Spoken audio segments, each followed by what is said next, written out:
नमस्ते दोस्तों, मैं आपका दोस्त संजय नाइक शिल्प एक बार फिर से आपका स्वागत करता हूं हमारे चैनल एसएनएस में छोटी कहानियों की बड़ी दुनिया।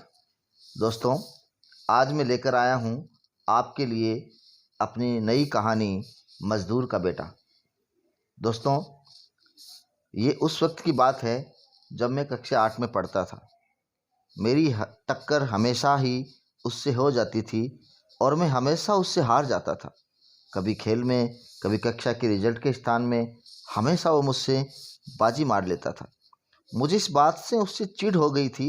वो मज़दूर का बेटा और मैं सरकारी कर्मचारी का बेटा, हमारी बराबरी भला कैसे हो सकती थी?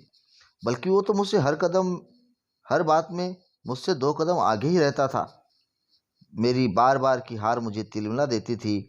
मैंने एक दिन अपनी हार का बदला ले लिया उससे। जब कक्षा में कोई नहीं था, मैंने उसके बस्ते से उसकी 2 किताबें निकाल कर फाड़ दी। जब उसने अपना बस्ता संभाला तो फटी हुई किताबें देखकर उसकी आंखों से झर-झर आंसू बहने लगे। उसने केवल रोती हुई आंखों से मुझे देखा, पर कहा कुछ भी नहीं। अगले रोज उसकी आंख के पास चोट का निशान था। एक दोस्त ने बताया कि उसकी किताब फट गई, इसके लिए उसके बापू ने उसे बहुत मारा था। मुझे बहुत शांति मिली उसकी पिटाई का सुनकर। अगली कक्षा में वो पढ़ने नहीं आया।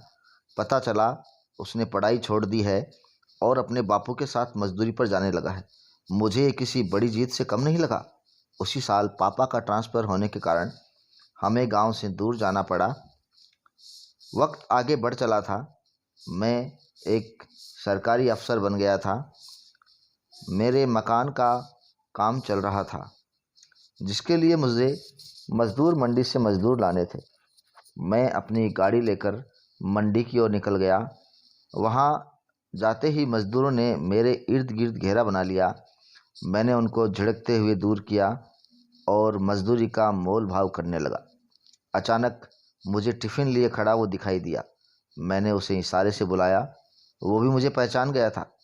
मेरे लिए इससे अच्छा मौका नहीं था उसे नीचे दिखाने का। मैंने उससे भी मोल भाव किया और उसे पीछे आने को कहा।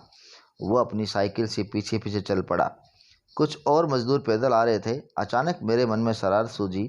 मैंने अपने प्लॉट से कोई 200 मीटर दूर ही झटके से कार बंद कर दी। उसको रुकने का इशारा किया। वो पास आया। मैंने कार का शीशा उतार कर कहा, पता नहीं कार कैसे बंद हो गई, धक्का लगाना पड़ेगा। उसने साइकिल पर से अपना गमछा उठाया, गले में लपेटा और अकेला ही कार को धक्का लगाकर कार को आगे बढ़ाने लगा। मैंने बैक व्यू मिरर में देखा। वो पसीने से लथपथ था। मुझे मज़ा आ रहा था। काम के दौरान मैंने मज़दूरों की खोटी नीयत, काम धीरे करने के लांछन और सीमेंट बजरी के व्यर्थ करने के नाम पर जब तक उनको खूब लताड़ा। वो बस अपने काम में व्यस्त रहता था। पलट कर न उसने कभी कोई बात की, न कुछ कहा। हाँ, मेरी बेटी महक से वो बड़े प्यार से बात करता था। वो भी उछलती कूदती हुई उसके पास पहुंच जाती थी। मुझे अच्छा नहीं लगता था। एक दिन उसका बेटा आया, जो कि उसकी माँ के मायके चले जाने के कारण अपने पापा के साथ आ गया था। मैं शाम को ऑफिस से लौटा तो देखा महक उसके लड़के के साथ खेल रही थी। मुझे बड़ा गुस्सा आया। मैंने उसे और उसके बेटे को बहुत डांटा और महक पर चिल्लाया, मजदूर के बेटे के साथ खेलकर मजदूर ही बनना है क्या? ये हमेशा मजदूर थे, मजदूर हैं और मजदूर रहेंगे। खबरदार जो कभी इसके साथ बात भी की तो। मेरी बीवी ने देखा और मेरे इस दुर्व्यवहार पर मुझे उलाहना भी दी। काम पूरा हुआ तो हिसाब से मैंने हर किसी का कुछ न कुछ काट पीट लिया था और सभी की कुल मजदूरी से लगभग 4,000 रुपये कम कर दिए। सब चले गए, पर वो नहीं गया। उसने आवाज़ लगाई, महक गुड़िया आना। तो उसकी आवाज़ सुनकर वह दौड़ी आई। हाथ आया। उसने 500 का नोट निकाला और मेरी बेटी के हाथ पर रख दिया।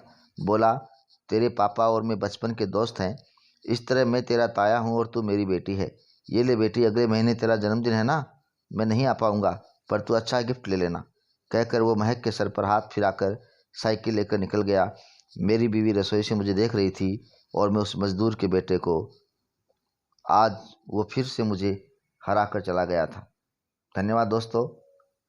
कहानी कैसी लगी कृपया अपने लाइक के द्वारा और कमेंट्स के द्वारा मुझे ज़रूर बताएं। धन्यवाद। कृपया चैनल को सब्सक्राइब ज़रूर करें। धन्यवाद। आपका दोस्त संजय नायक शिल्प। जय हिंद।